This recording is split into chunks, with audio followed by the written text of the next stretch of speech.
don't you look at me? I've tried to be as open as I can.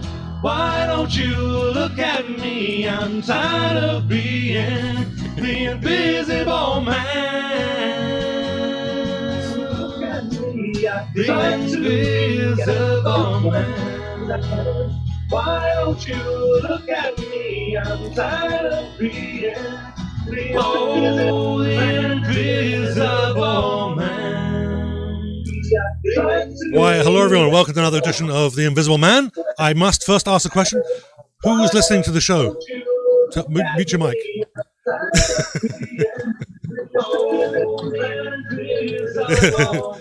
That might get it.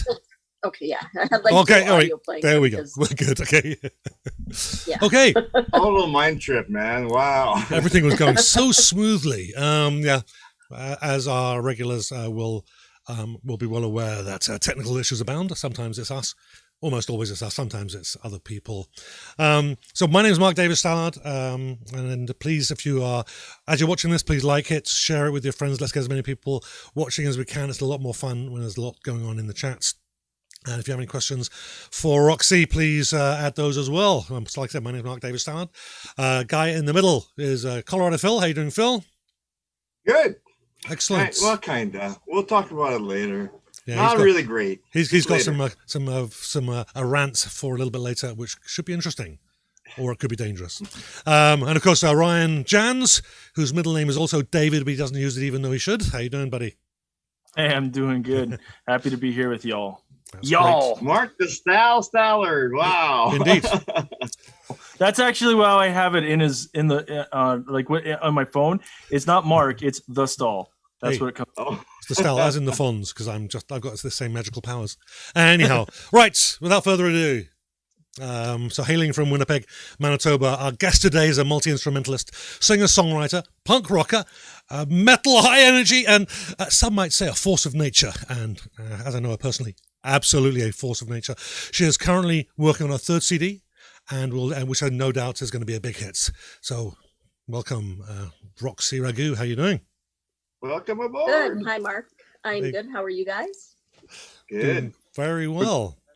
Oh. So I got the first question I have to ask. So, Roxy, who are you, and how the hell do I know you? Well, I guess that question can be answered many ways. How do I know Mark? We used to work together. He was my boss, my supervisor at a place called Canada Drugs.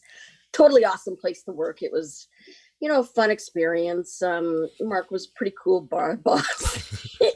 He taught me some cool stuff. We used to go for lunch. Have a couple drinks. At lunchtime and stuff like that. All that good stuff. Is that okay if I say that, Mark? Yeah, I would never do that. I don't drink. Oh, I approve. Everyone's laughing. Why are you laughing at me? couple drinks. Go for lunch. Yeah, I don't know. That's like saying Phil doesn't smoke. What? He woke up. We just move on now. Oh, and there he goes. Yeah, good times. So, I do have actually, I think I want to get into this right away. So we met, as you said, at Canada Drugs. I was manager, I think, at the time. And we kind of hit it off right away. Now, it just happened to be very coincidental, is that you actually, I don't know if you realize this, and you probably do, I think, but you were actually quite influential, Roxy, on me picking up the guitar again and performing live after many years. Now, it just turned out that Roxy we were working together and it came up in conversation. Actually, it was probably on your resume, I think, actually. And she was in the moment going through creating a CD. It was a Reckless Abandonment. You just finished working on that. And it just happened to coincide with me wanting to finally deciding to get off my butt and actually start performing. So I bought a new guitar or two. But yeah, in fact, I don't know how. That definitely was the nudge when I saw what you were doing. That was the nudge to get me moving again. So did you realize what a big influence you were on me? Good. Yeah, I love it when I hear stories like this, that I inspire people to get back into playing or picking up an instrument and finally starting to play, because, it's all practice. Yep. It's all discipline. It's all just devoting that time to, whether you want to play covers or whether you want to write your own music. It's just all about that. Just devoting time to practice your instrument. Like, you know, I had someone help me once when, I was just up and coming and, releasing my CD and, just being really persistent on me to practice, because you're not going to get good unless you do. Yeah. And I spent many, many hours practicing, just practicing to kind of get to that point of, being confident enough to go out there and do a solo thing. There's always that anxiety and that stage fright, but within after the first song, that's gone, right? It's just mostly within the first few minutes. And then that's something that, I've even heard people who've been playing for big stadiums for many years say that, stage fright, they still get it. It's for me, I think, it picks up and picks up and picks up. At the worst, though, is that last 10 minutes before you go on. I think it would be very easy in the right situation to convince me not to go on in those last few minutes. But that's so interesting, because I can't even imagine. Like I just do my radio show and I get nervous beforehand. I can't imagine if I was up on the stage yet. And like Mark said, I could easily be talked out of doing it at the last moment. Oh, totally. Especially if you're not really, you're kind of, it's pressure, like at the last second, you're like, oh my God. Okay. Yeah. But when you can't phone it in, right? So yeah, when you're doing a gig or you're on your radio show, it's like, really don't have a choice. You have to go through with it. But if you had a choice, you could turn around and say, okay, you know what? Especially say if you were live on stage and someone was like, shooting comments or trying to be, you know what I mean? Like, and you know what I mean? You know how it is. If someone was like throwing a beer bottle at you on stage, you could quickly just, turn around and say, no, I don't want to do this, or just jump off stage and kick him in the head at the same time or something. You got a couple choices. I've seen that at the Kittenhead show. Actually, I think, in Winnipeg, right? Yes. Early years of the Rush, of the band Rush, Canadian prog rock band Rush, they played a couple shows in Winnipeg, and they were playing like I don't remember what club they were playing in, but someone threw a beer bottle at Geddy Lee's head, and they said, "Well, we're never going to stop in Winnipeg again." Oh, definitely. When people do disrespectful things like that, I wouldn't. I've heard stories of like, stadiums and stuff. When remember that thing with Axl Rose? I think it was 1991 in St. Louis or 1992 when they were touring with Use Your Illusion. Yeah, Axl Rose said no cameras, and someone snuck a camera in. Like these days, everybody has a phone. It's different, but back then it was different times, right? He jumped right off stage and started just punching that guy. But he had security to come to his rescue, right? So it's like, a lot easier when, you're backed up by like 10 security to kind of do stuff like that. Oh, I saw some of that. I was at the Pyramid. I went to a classified show, and it was free because he was filming footage for Captain Morgan, right? And it was understood, no cameras, right? Okay. And all these people pulling out their cameras and then just getting tackled by security, like. Yeah, no kidding. Like if someone says, don't, you like respect that. Yeah. And it's so annoying to go see a concert these days because it's like, you know what I mean? I was at Lita Ford in 2017 and I was right at the Club Regent, and I was right up like 7 rows back from in front row, and just I couldn't even see anything because everybody holding up their cameras. I took one live of the very end of her set, like when she did what's the song called again? Kiss Me Deadly. But I wasn't like having my camera up the whole time. You know what I mean? Like blocking people's view. That's so annoying. Like to go see a concert now, like I think they should ban that just for the sake of people wanting to enjoy their time there. Yeah, that was. I think that the last movie I went to see, this goes back a long time, was the original Captain America movie. I took the kids when they were small, and there were people on their bloody phones the whole time. It's like, I never went back. I've never seen the movie. I don't think I've been to see a movie since. Wait for Oh my God, I missed that. Oh, who else misses going to movies? Damn. I know. I don't mind going to movies, but I also very much enjoy the fact that when a new movie comes out, I can sit on my couch and just like, I can buy, like, for the amount of money it costs me, my wife, and possibly my daughter to go see a movie, I can buy like 4 times the amount of snacks and Yeah, that's true. whatever it is, Disney Plus or Netflix subscription, and then we can sit on the couch and we can watch it as we want. We can do it. Whereas, like, you go to a movie, and it was fun. Like, I saw lots of movies opening night and stuff like that, like, because that was just kind of what you did, right? They release a movie and it would be like months before you'd get it on DVD, or even years sometimes. So of course you had to go if you wanted to see the movie, right? But I just am so much more happier now that I can just watch it at home. Oh, definitely. Me too. My favorite is those theaters there where you get the nice big armchairs. Oh yeah. And they bring your food right there. Shovel that money out, man. Yeah, I've got one of those. It's called the Theatre of Home. Yeah, exactly. And I can hang around my sweats, and maybe.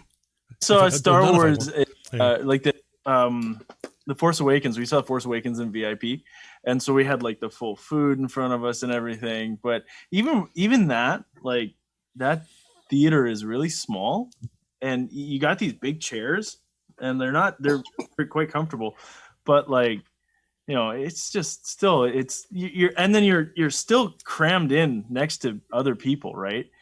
And that's why you go with your wife for a date, man. I know, that's so annoying when my wife paid. Like, what a jerk, huh? Or you're sitting in front of somebody who's taller than you or something, and it's just, oh. Hey, that's not our fault when that happens either. Find another chair, man. I just move. I just want to sit right in front, man. Yeah. Sitting right in front, that's fine, because we can sit in the back and be tiered above you, so that's fine. Yeah, not unless it's the movie where I need to see like the special effects and everything like that. I just watch it on my, like, I have like a TV that I use as a second monitor. So I do that too. Right there. I have a 30-inch right there.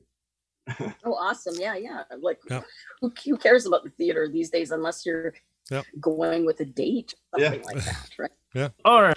My wife doesn't like it when I do that. Right. Okay. Hey, back on track here. Actually, I just you're working on a new CD. How's that going? I finished my third album, actually. It's a brand new 10-song album. It's got, like, I played everything on it: keyboards, lead and rhythm guitar, vocals, bass. And I wrote every song. So, and I'm working actually on my fourth one now. But then I just started re-recording some songs off Reckless Abandonment too. I was learning a new software because I'm setting up a bit of a newer computer where I want to see if I'm just going to use Cubase 5 Professional, or if I'm just going to transfer my license from Cubase Elements off of my laptop, which has an i5 processor. But this kind of getting like a little bit of a newer computer for Christmas, so it was a toss-up between that. It was a toss-up between that and the drum kit, but I actually went for the computer, being the IT geek that I am. I thought, you know what, I'll buy it. I need a new drum kit, but I'll buy that in a few months. I'll just use what I have for now. And I'm just so gung-ho with this whole recording thing, because it's been such a blessing, such a relief to be able to sit in my own home and record my songs. Like, I got that 10-song album done in no time, because like when I'm recording with other people, the problem is like, just, first of all, time is money when you're having to pay 60 straight up an hour. you don't have to worry about that in your own studio. You know, I can do track after track if I want, you know what I mean? But I just feel so relaxed and at ease in doing it in my own home. There's no anxiety, you know, nothing like And I that. bet you it sounds different as well. Yeah, and ideas just come to me. Like I've walked in the studio where I've done a brand new song and winged it, and then I've walked into the studio where I've played that song, been playing that song for years and years before I recorded it, and it makes no difference once you do have anxiety, you know, and stuff like that. Like it makes no difference with the amount of times that I would have to re-record a track or something, just because, you know, like you need to be in recording. There has to be a good vibe and the right atmosphere. You need to be comfortable, or else you're not going to be able to. And good producers know that you're not going to be able to pull the best out of the artist or the band if they're not there feeling comfortable, there to record their. So, you know, these days you don't really have to worry about that. You can just record all your tracks and have everything there, export the WAV file, and then just take it in and get your music remixed at a studio of your choice. So, you know, and, you know, I posted a video up yesterday of a song I re-recorded with Facebook, just like the WAV file had just sounded awesome on my computer. But then as soon as I made a little video and uploaded it, just distorted it all to hell because the compression and the bit rate that Facebook uses. That's so interesting there, Roxy, what you were saying. And it just occurred to me when you were done. So your music that you're putting out on this latest CD, if anything, it sounds more like who Roxy is than if you had other people involved. You know what I mean? Like more people involved? Because you're recording it at home, right? You're doing your own stuff until a certain point. Yeah. Well, I'm doing all my own stuff, using drum loops, and then I add in my own fills manually on the drum pads on there, and I put in my own crashes and everything. So even if I did pull a drum loop from, say, an Addictive Drums VST, I could always just and then pull down drum groove and add my own crashes exactly where I want them. It's a little time consuming, but so it's really like making a giant giant puzzle. Not a crossword, but yeah, you're putting all these pieces together, like yeah. And the thing with me is that I know exactly how my song, how I want my song to sound. So you know, while I'm there, you know, like if I lay down, like with this new album, I'm doing a lot of my keyboard oriented stuff, all brand new stuff, just stuff that I wrote right on the fly within 2019 2020. I didn't use any other previous material that I recorded years ago with other people, or wrote with exes or whatever, you know, because there was a period in time where, you know, late 90s early 2000s where me and an ex wrote a bunch of songs. Well, I wrote actually all the music on keyboards. He might add in a little bass line or a little bit of a melody, and then just solo over it, and we'd arrange the song. But I didn't use any of that material. I just strictly wrote all brand new songs. I didn't use any of my older guitar stuff. But it's mostly a keyboard oriented album. There are a few heavy songs on there. There's about like 3 guitar oriented songs, but every single song has keyboards in it, because I really wanted to, like, as a power trio, whether I played in a 4-piece or a power trio, I never really got a chance to, because I never had a keyboard player, right? Because it's hard enough, I'll tell you, being the leader of the band, keeping 3 people together.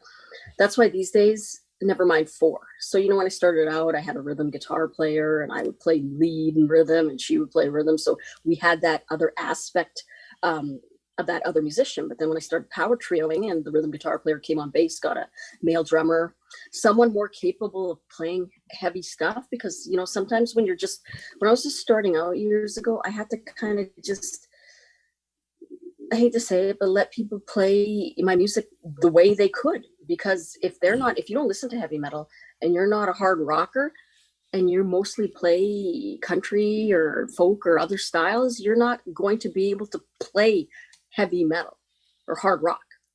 I mean, you know, so, you know, then I take my songs to other people and have them add their personality and see if they could play the correct groove or the way I wanted the songs to.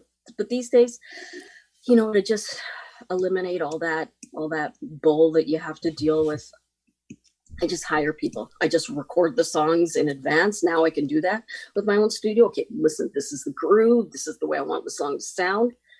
You can add your personality, obviously, but I want it played like this. You know what I mean? I don't want, like, I've had problems with people in the past, you know what I mean? Just adding things into the songs that don't belong there. Following me through the whole tune. But then when we go into my bridge part, I always write a different bridge part for the song. So, say if it's intro, verse, chorus, bridge, the bridge is a completely different part of the song.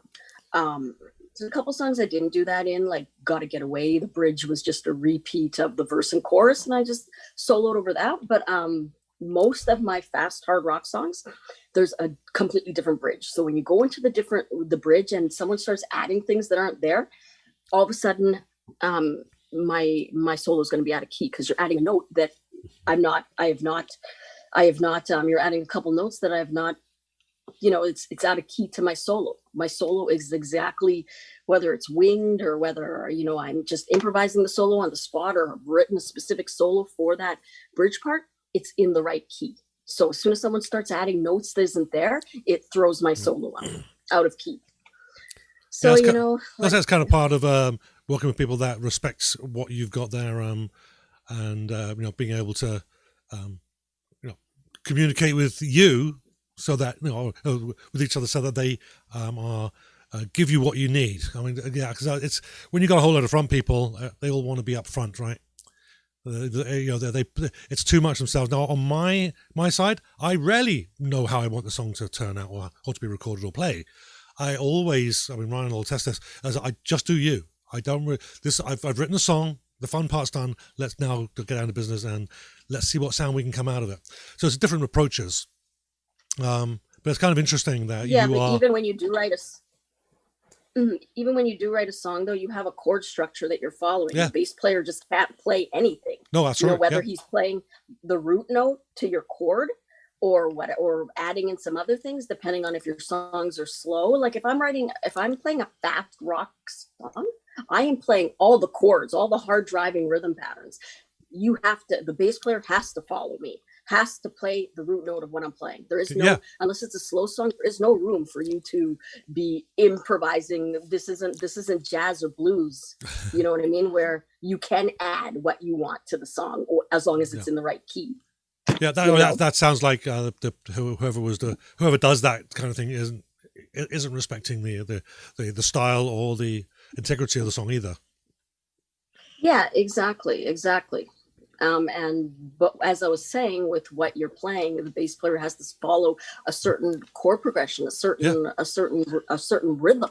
You just can't be playing. Like, for example, I've jammed with people who I've had to stop, like just the first couple jams where I've had to stop and say, if you're playing the song in the wrong tempo and the wrong groove, like, you know what I mean? Like, this is obviously, I have to stop and correct you. And some of them just get all bent out of shape, and you know what I mean? Like not a professional attitude. You know what I mean? And this is with people I've told that, listen, here's the material to learn.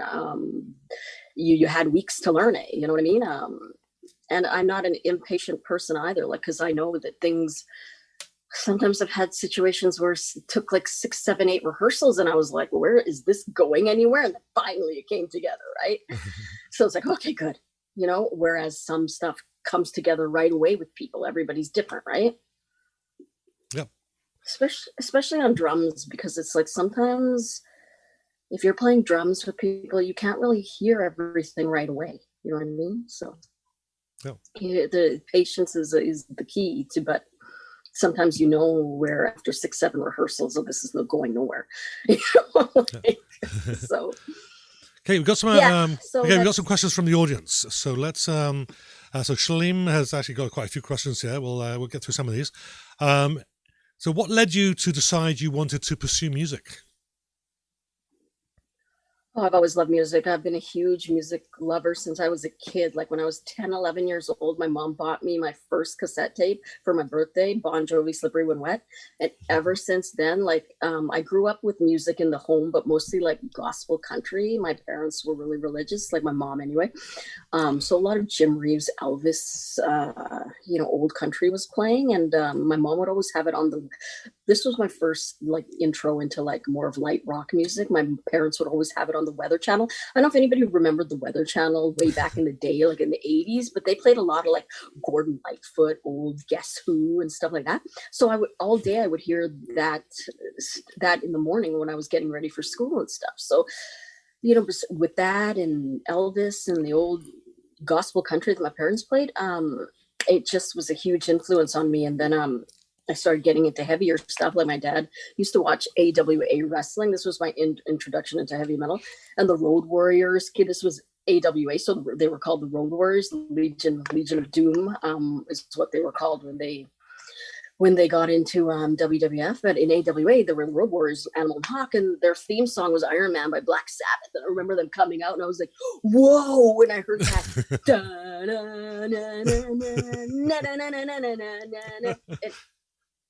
When I heard that, I was like, wow, that's just wild. And I just loved metal since. And then I got into more hard rock and stuff. And that was all I heard of that because I was only 5 years old, actually, when my dad used to watch wrestling. I used to watch wrestling with him sometimes. And then, as I got a little older, I got into more glam metal. Like I never got into like really like Metallica and all those bands until a little bit later, I'd say about mid-teens. Then I started, but my early introduction was just mostly like Cinderella, Poison, Bon Jovi, Motley Crue, Kiss, AC/DC.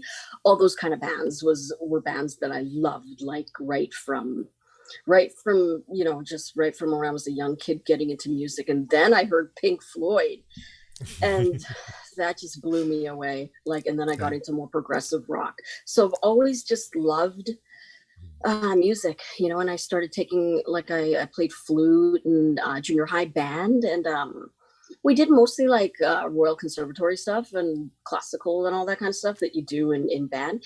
And then I started taking piano lessons, and I learned how to play by ear. I would put on all these hard rock ballads like Cinderella, Don't Know What You Got Till It's Gone, and like, some old Guns N' Roses, November Rain, and anything I could pick the song out, because we didn't have music books back then. So I would pick the parts out and learn them by ear. So it got easy. By the time I started playing guitar in my mid-20s, I started taking lessons I had an ex show me a few things, but you know how it is when somebody's showing you stuff, you can't really learn beyond like the few things like, okay, this is how you make a power chord or bar chord, or this is a E minor pentatonic scale or whatever. Just the basics, the very basics, a couple open chords and stuff. Then I started taking guitar lessons in my mid-20s from Tim Cummings, and I was with him for like about 4 years. So, I just really branched out from there, because he was more of a jazz teacher. He showed me everything. One of the first songs he showed me how to play was Peg by Steely Dan. So, we jam back and forth, because I told him, I don't really need to learn theory. I've been playing piano for many years now. At that point I was playing piano for almost 15 years. So I said, I just need to know my open chords, bar chords, fifths, just to basically jam on some scales and stuff. So that's all we really did, besides showing me songs to learn, chord progressions and stuff like that. I already knew how to write music.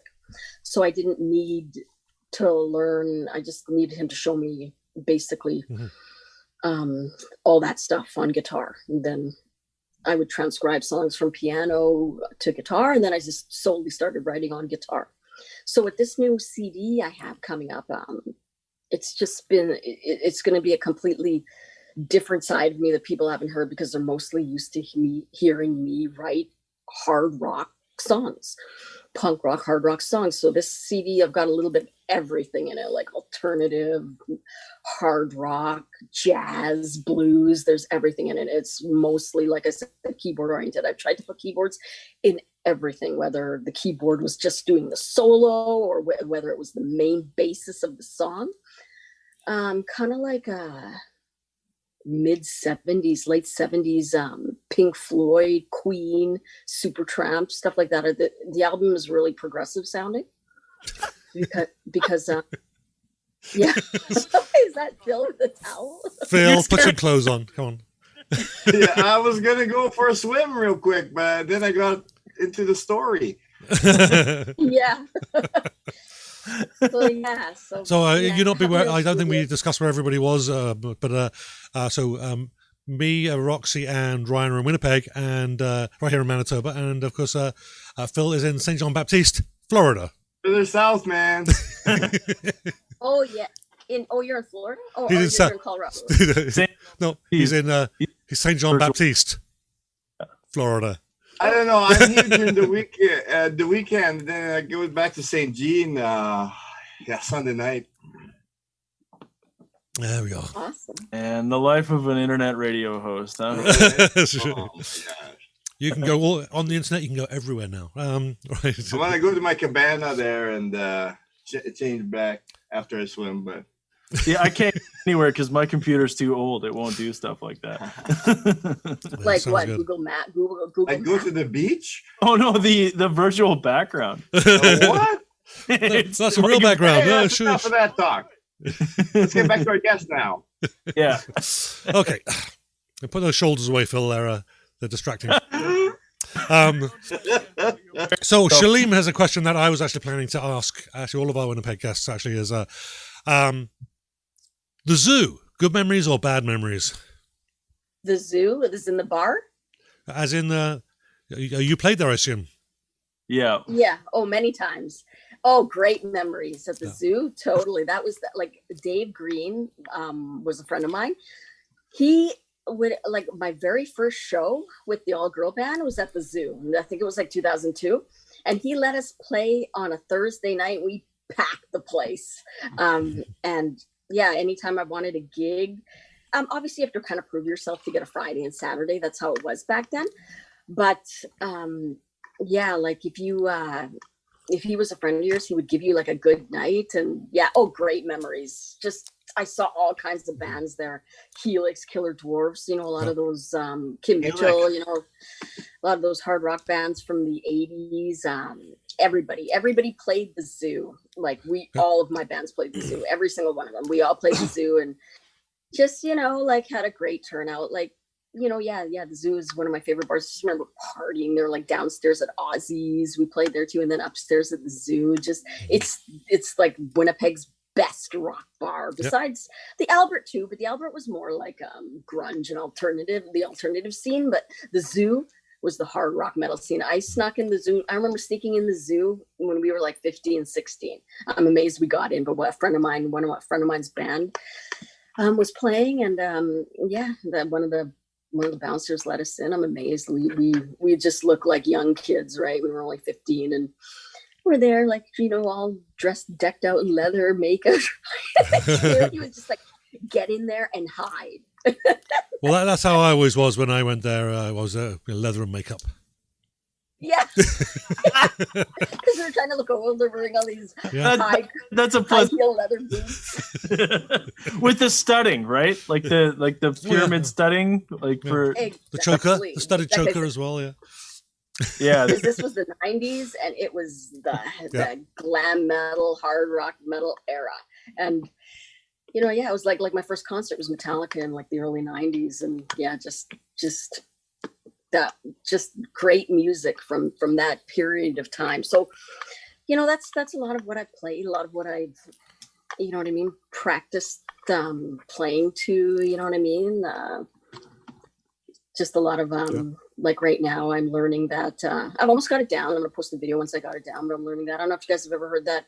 I've never learned anybody's solo note for note ever. I've just improvised and done my own thing, like learned scales and improvised everything. A lot of solos I can almost pick out right by ear and play them, and I've done that right on the spot partying with people where they've been like, because I'll hear the solo and it'll take me a few seconds to figure it out, and I'll play it just so anyway, as I was saying, I've never learned anybody's solo note for note, so I decided to learn. I don't know if you guys have seen that movie Crossroads. I decided to learn that One of my very favorites. end solo called Eugene's Trick Bag, and I've got it completely down. It only took a few days for me to like learn. Like I watched a video on YouTube, but now it's just to get it up to speed, because Steve Vai's playing, because he does the first part is all what's it called again? Is all the downstroke, just playing it is just all the fast, and then the other part is alternate picking. But so I've got it down, and just maybe a few more days, and I'll post up a video. Nice. Yeah. Make sure you send that link to me when you got it up there, and I'll make sure it goes on the Invisible Man show page. Yeah, definitely. Yeah, for sure. Good. So that's the first one I've ever tried to learn note for note, and it's probably one of the hardest.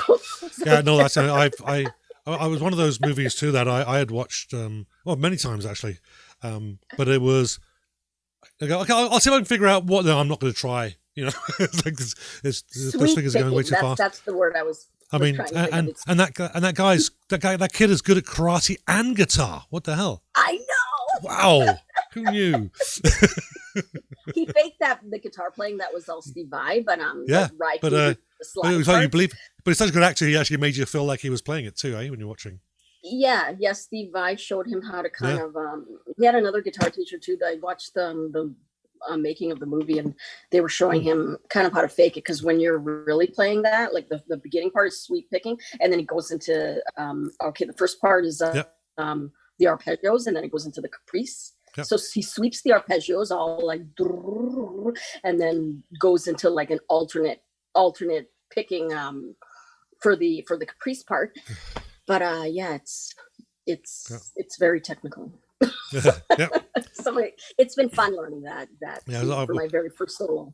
I think one of the things that pulled me into that movie was the harp, because I play harp. I don't know if you ever knew that, but yeah. So I play blues, blues harp. Yeah. Together, so I would always play along. I'll listen and I'll pull out my harp and I'll be playing along with them as they're right through the movie, just driving the dogs nuts. Oh, really? For Willie Brown. The Willie Brown part? Yeah, I'll be playing a lot. Every time I hear it, actually, every time there's a harp on the on YouTube or wherever, I'm like, let me see if I can play that, and I pull it out and try and play along. Awesome, because with harmonica, it's like you can do like if someone's playing rhythm guitar, you can do like a bunch of like solo stuff, like soloing. I like to bend the notes a lot. Yeah. Actually, I had a question. You mentioned at the beginning, a little while ago, that you learned to play flutes. And I was curious, do you still play flutes? Yes, I still have my flute, and I still actually remember the scale that the teacher would start us off with to warm up. It was a B flat scale, and we'd go through the B flat scale. And because I learned to read music, and I still have my flute, and I could put on music and sight read. It's actually the only, and piano too. I can sight read on piano, but mostly with piano, I've just, like I said, I can listen to it and kind of figure it out by ear. But with flute, I can completely sight read. Okay. So sight read is kind of a skill, whereas with guitar, I can't read music at all on guitar. I can strictly just, I just figure it out by ear. Yeah, I think they'll definitely push you ahead. Oh, and I read tab, and these days everything's on YouTube, so you don't really need. It's not like, and everybody was using tab back then, but these days you really don't need to, unless you're gonna be playing in a classical or jazz band, I guess. Yep. You know what I mean? People aren't really, you don't really need to sight read for that kind of thing, especially when I'm writing my own music. Most of the people, like when I recorded my EP in Nashville, they could just hear it and pick it out and play it. They didn't need any kind of, you know what I mean? When you're at that level of professionalism, they don't need any kind of, what note are you playing? You know what I mean? It's just, okay. So Phil, you came back inside. Yes, I came into my cabana here. Too much sun today. Yeah. It must be nice. I'm just not feeling it. So. Yeah. That must be nice to have some sun, unlike us here in Winnipeg, lacking of vitamin Right? D Yeah. like Well, crazy. why do you think I fly out here every week? if he flies right out there, but which is what, Winnipeg Airport, is it? Excellent. That's lovely. So they let him go. So, Shalim has another question for you, Roxanne. How have you noticed that your music, both lyrics and music, have you noticed that they've evolved over the years? Oh yeah, like when I redid that "Let You Go" song that I wrote in the early 2000s, I was like, I would never write lyrics like this, and I even switched up the lyrics because it was like some lyrics that I wrote back in the day. It was just like almost sounded like childish. Like "Let You Go" was like, it started off with "I've been wanted dead or alive, in all those many nights that I let it slide." Real, I had to change that too. And they believed all your lies. And all those many, never mind those many nights that it died inside. So I changed it because it was like those lyrics just sounded like something I would sing back in the day when I was in my early 20s, right? Or like, and yeah, no, my lyrics don't sound nothing like that. They've evolved totally. I try to say, I write more about my emotions. So it's like, you know, like I like to write about past pain, you know, stuff like that. So, you know, I haven't decided you do tap into that, eh? Oh, definitely. That's all I write about, my emotional struggle and trauma and stuff like that, because I want my music to help people. There were songs back in the day that tremendously helped me when I heard people singing about what they've gone through. Like, people don't need to hear another I'm having sex in the backseat song. You know, there's tons of those for them to listen to, but people do need to hear music. Helps a lot of people. So people really do. Where can I hear those songs? Yeah. Well, there's some David Lee Roth and Van Halen. Cool. Ask Google all the answers. Yeah, and on the same and in the same vein, I just want to point out to everybody that we got some links to Roxy's music in the description of the live stream. So if you're on Facebook, look up. If you're on YouTube, look down, and you'll have some links. To Spotify and Apple and whatever. You can go and check out Roxy's music and go buy some. Go buy some of her music. Okay. Spend that damn money. Cha-ching. Yeah, I had somebody buy a couple of my, like somebody I used to work with actually buy some of my stuff off iTunes. And I was like, oh, thank you. You know, it's nice when somebody wants to, you know, especially at the workplace. I don't really, you know, you're too busy doing your job and leaving. You know, I don't really like to, you know, people are surprised when they hear, like, if they don't know, if they, like these days, like, you know, when you see somebody new, you kind of like are, you know, you look them up on Facebook just to see what they're about. But for people who don't do that, you know, would have no clue because I don't really talk about it because it's, you know, I kind of just try to, you know, keep my private life private from work, except with Mark New when I worked at Canada Drugs, because we're both musicians, so we would nonstop. That was our connection. Yep. IT and music. That is quite the connection. It is. It'll be like every lunchtime. It would be well, actually every lunchtime we had together, which was fairly often, I think. It was non-stop music. It was non-stop. It was like the Invisible Man show, yes, but at Montana's and with me and Roxy. Yeah, he would go. We would go for lunch all the time, like at least a couple times a week. So it was cool because our little group had like more of like a family type. It was a family type environment. So me and Mark and would go for lunch, and you know, he'd have a couple drinks, I'd have a couple of hoots, and come back. She would. Yeah, I'm on record of not doing the hootie thing until January this year. Go check out the Two Big Girls, their first show of season 2. Yeah. Yeah, or was it season 3? Whatever the season was this year. Yeah. Like I was telling Mark yesterday, though, like just like I was telling him, listening to music, bands like Pink Floyd or anything, for example, just a different experience when you're. Well, I guess as anybody knows, you know, to each their own, whether they drink or hoot or whatever. Yeah, it's a different experience listening to music like bands that are, you know, stoner rock or whatever, you know. So most of my music.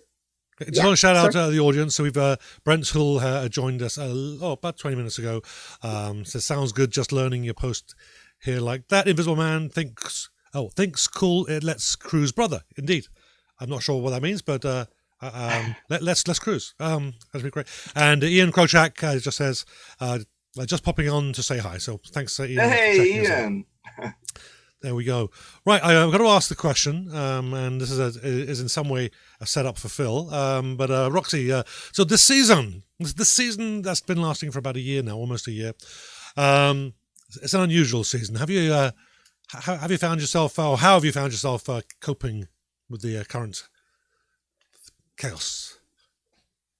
Well, it wasn't really much of a lifestyle change for me because I really don't really do anything anyway. So besides, like staying home, working from home, or like as we were before, going to work, coming back, I would just be at home anyway. So it's not like I really, a couple friends I would usually maybe meet and go for coffee with. I'm not doing that now, obviously, because of COVID, but yeah, it's just hasn't really been much of a lifestyle change for me. If I need groceries, I pick up, or I do curbside, or I just run in quickly to Superstore because you can pick up most of your groceries, but then when you need your meat and veggies, I go run in Superstore. So, salads and stuff. So it hasn't really been much of a lifestyle change for me because I'm past that point. I don't go out and party. I don't hang out. You know what I mean? As you get older, you don't really have a lot of friends. Like I don't really hang out with anybody anymore. I'm pretty much self-sufficient. I don't really, not like my 30s, if I was in my 20s or 30s, this would have greatly affected me, but it was like, it's been nothing. Like it's the whole worry and stress of, okay, when's the vaccine coming? Or am I going to accidentally catch it beforehand? But, vaccine's here and everything's been cool. I kept myself safe. You know what I mean? Yeah, and that's great. So, and just, I just help my family out and stuff like that in the meantime, because,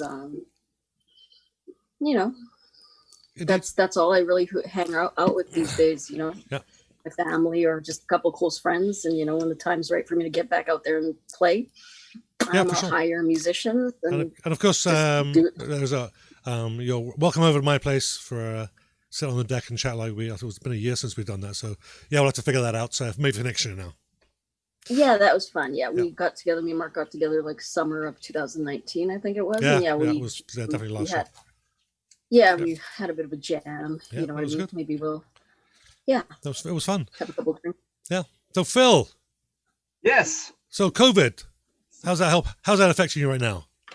Oh, it's great. It's great. Hey, no, I'm lying. It's been fucking horrible this week. It's just been horrible. I mean, I use indica to help me with my anxieties, right? This is a shitca berry flavor. You know what? It smells like bad breath and alfalfa. And I don't like it, but I need it. Things fell apart. I ran out of peanut butter on Monday, I think it was. And usually I have a spare. I always have one and then another one so that I know I won't run out. The same thing with the butter. I ran out of butter, for Christ's sake. Oh, sorry. And bananas, And I'm no good at making lists. I mean, this is my list. Look, I wrote for Ollie. Ollie stuff. Well, get him stuff. I have no clue. And then this just broke everything for me this week. So I get this package here, and they show you how to open it, right? Looks easy. My Q-tips. Well, no, they're no name. Look what the fuck happened. Why can't I open it properly? Right? And then I know, don't put these in your ears. It's called scissors. Don't put these in your ears, but you go to put it in and they bend. You can't do a good job. So now I've got, what does it say here? I started with 450. I probably got 442 left, but I got a great idea to get myself into a better position financially. I'm going to go to the appliance store on Monday and ask if they have a big box, a big fridge box. And I'm going to be setting up out front here, COVID testing, $5 real cheap, fast service. So, I'm doing great. Excellent. So as long as you don't get caught, you should be fine. Yeah. Thanks for asking. How are you guys doing there, Mark and Ryan? You're fine. Okay. But I think that Roxy ruined your gag there by stating the obvious. Scissors. He's a man. He's thinking with a man's brains. He doesn't know that he can't think that way. Oh my! Yeah, man's brain. Oh, is the package? I can't get it open. Use your teeth. No, Or I a know woman I would was just being pick it up. careful before, so don't get me started again. Ah, Phil. I'm barely hanging on, guys. Oh, yes.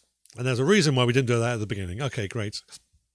Hey, it's bad. I walk by the cemetery every day, and now I'm starting to see, like, is there a spot there for me over there? Because I don't know. I'm not going to survive. I keep running out of food. I know. That's why I don't smoke anymore either, because it's like I didn't like smelling like it, whether it be on myself or on my breath or anything. It's nice to just do if you do need whatever. I'm not chronic like I used to be. I actually quit and then now just partake a bit here and there, but just do the oil and stuff. So yeah, it's like smoking, and it's, you know, it's not good to put smoke in your body, and then you just kind of like smell like it all the time, you know, whether you be vaping or smoking. It's just like, as I got older, I just didn't want to really, I know men don't really care, but it's different for women. We just, our whole minds change. Like, for example, Smoker. you know, Absolutely do not miss bad breath and having my jacket or sweater just reek like cigarette smoke. I don't miss that about being a smoker. I have Oh, cigarette smoke is awful. That's vile. Enough- Well, I did that. and same thing. It's same thing with weed. it's same thing with weed. It is. You get what's Actually- called like smoker's breath, like, or whatever. Yeah, like if you're rolling joints, then that, like, well, you get that sort of marijuana smell on you, but then there's like that smoke that sort of underline it. So it's like, oh man, it's bad. It And reeks. vape, Yeah. I miss my bong. I had a bong in Colorado. yeah, Yeah, I don't miss yeah. miss smelling that. Yeah, exactly. Like, just like smoker's breath. And, you know, I used to date a smoker and it was disgusting. It's like kissing an ashtray. So never mind someone who doesn't smoke having to kiss somebody who either cigarette or weed or whatever it is. It's just, yeah, just nasty. Yeah. Well, that's why I stopped kissing Ryan. It wasn't pleasant. Yeah, Yeah. yeah. Well, that's, you know, we started getting paid for it. Yeah, It's like, yeah. You know, when people were singing this in public, it was getting embarrassing. Holding hands, I know. It's just like, Oh, and I think my Jesus. mum might be watching. Mum, that's just a joke. Don't take it seriously. I say hi to my mum, everybody. Hi, mum. Hi, mum. kiss. Hi, Mom. Hi, Mark's mom. Mark has never kissed me on the record. Not while he was conscious. Okay, that was sorry. Inside voice, Mark. Inside voice. Sorry about that. Okay, Roxy, I've got one question that, one thing I would like to talk about is actually on your first solo album, and I want to make a point that the song was already written before she met me. Was a song that you would reference while we were working together. Take this job and something. Take this job and shove it. Yeah, that song. I wrote that song. Just about a bad experience I had at one workplace. Yeah, songs like that. Like I said, songs like that I would never write. That had such that, and it was supposed to be a joke song, but people just, you know, can't take a joke. Just took shit so seriously when they heard it. Like, it was just completely supposed to be a joke, you know. But people just got all bent out of shit, taking it personally when they heard the song. It was just like, have you people not listened to like hard rock songs of the 80s and 90s? Just people. That's what people wrote about. Like, listen to the Use Your Illusion 1 and 2 by Guns N' Roses. Like, you know, like people vent, people, you know, speak about real issues, you know. So yeah, that was that was a complete joke song. Yeah, take the job and shove it. I remember it coming up every now and again. You'd sing a little bit to me. Yeah, as if to put me in my place. Yeah. Yeah, that exactly. And that's what the song You is should supposed to send me be. that in MP3 for the show. Oh, okay. Yeah, I definitely. Yeah, for next time, or Unfortunately, we couldn't use that particular song because it's already been uploaded and is in wide distribution. We'll get shut down. But if you do want that, it's on the album Reckless Abandonment, and there is links in the stream.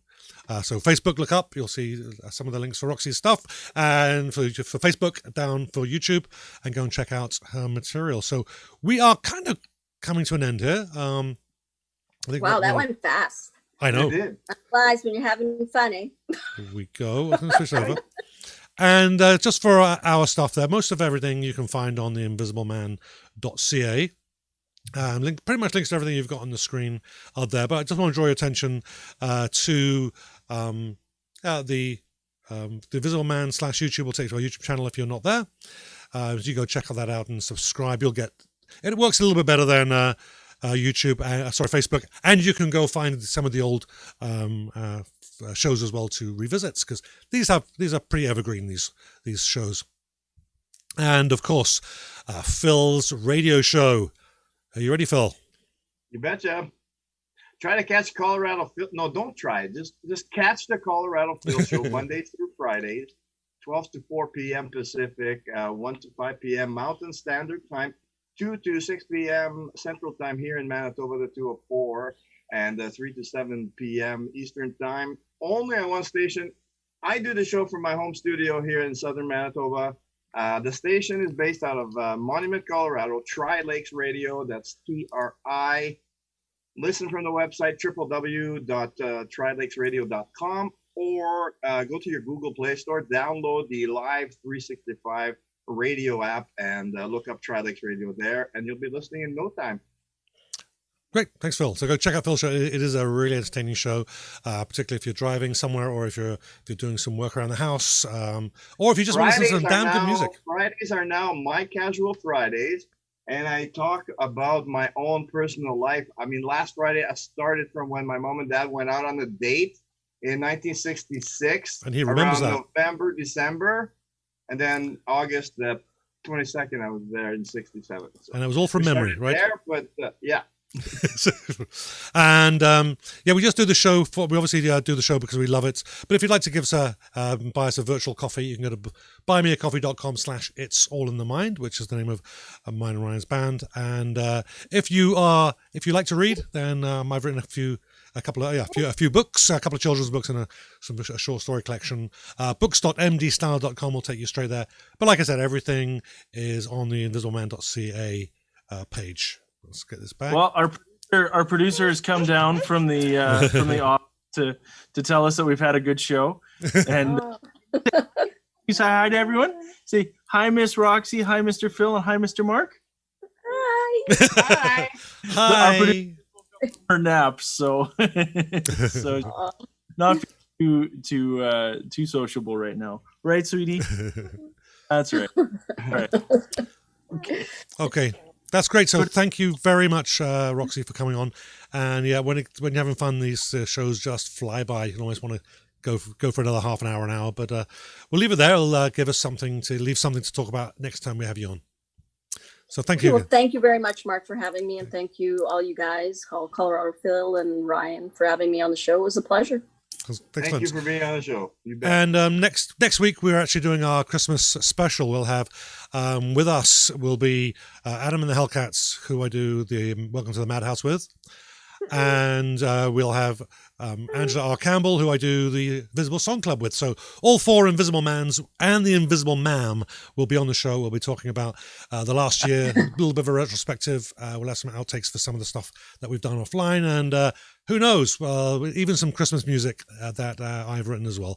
So it's going to be chaos, but it'll be a lot of fun. So join us then. That's next week. Sunday's Song Club, 3:30. And that's all of this is available on the Invisible Man Facebook page. And Welcome to the Hellcats every Wednesday at 2 p.m. Central. Okay, that's all the plugs. I think I'm all dry now. After some more. We're all plugged out, eh? I'm all plugged out.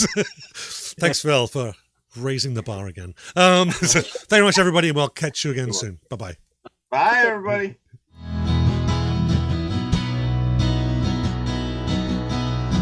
Oh, the invisible